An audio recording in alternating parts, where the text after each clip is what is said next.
Do you drink at all? I've brought it back into my life now, but I did 6 months sober 3 times and then 1,000 days without alcohol too.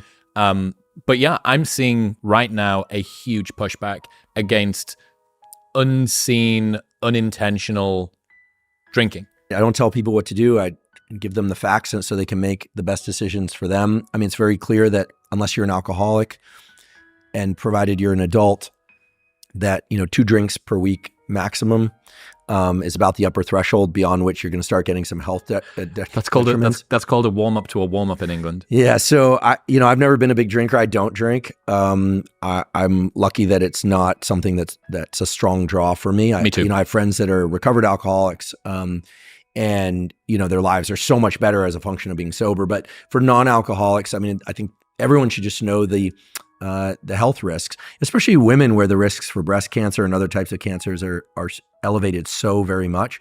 And what was interesting to me about the response to that episode is that I think many people took it, the impression I got was that many people took it as permission to finally stop drinking or drink less because they didn't enjoy drinking. And as you beautifully put out on social media, drinking is one of the few activities that if you don't partake, people assume or accuse you of having a problem.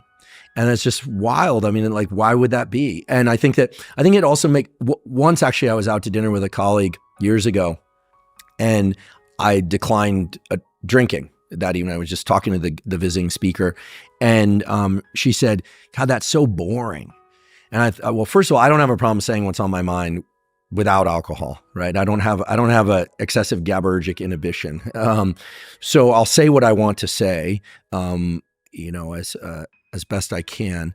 But, I think drinkers don't like people who don't drink because it takes the fun out of it for them. Because there's this idea that's, prolific on college campuses. Like if everyone's drunk, that somehow like the entire vibe of the party is going to take on a new flavor. And frankly, I remember I went to a college, UC Santa Barbara, where at the time people drank a ton.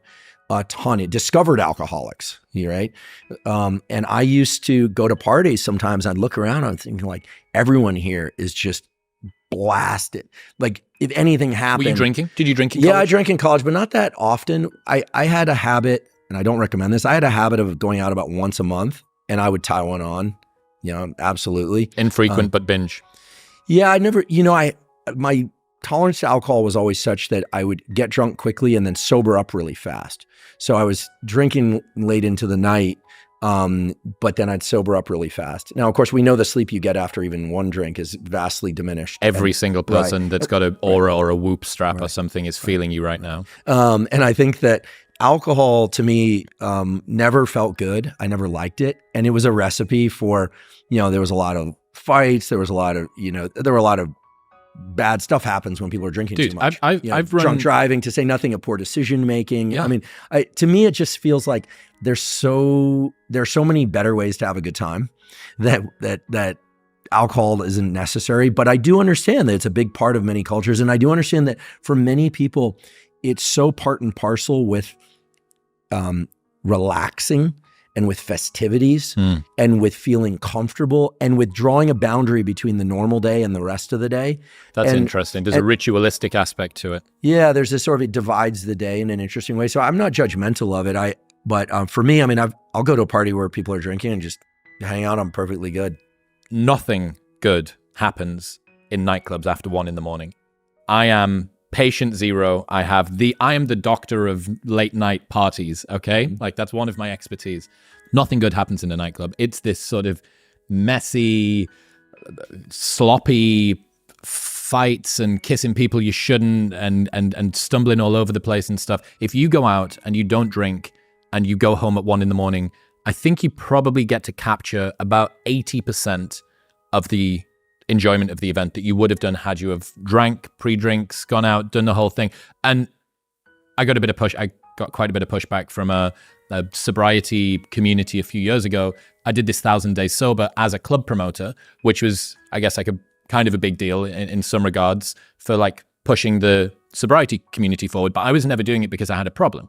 I was doing it because it gave me more consistency and more time and more money to spend on things that I cared about. So it was a productivity tool, like the Pomodoro technique, right? Or going to bed on time or something.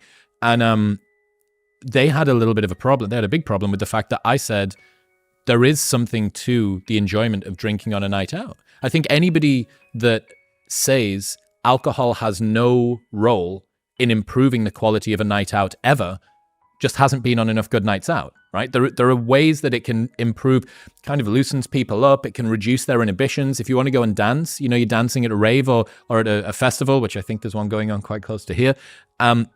If you're there, it's really great.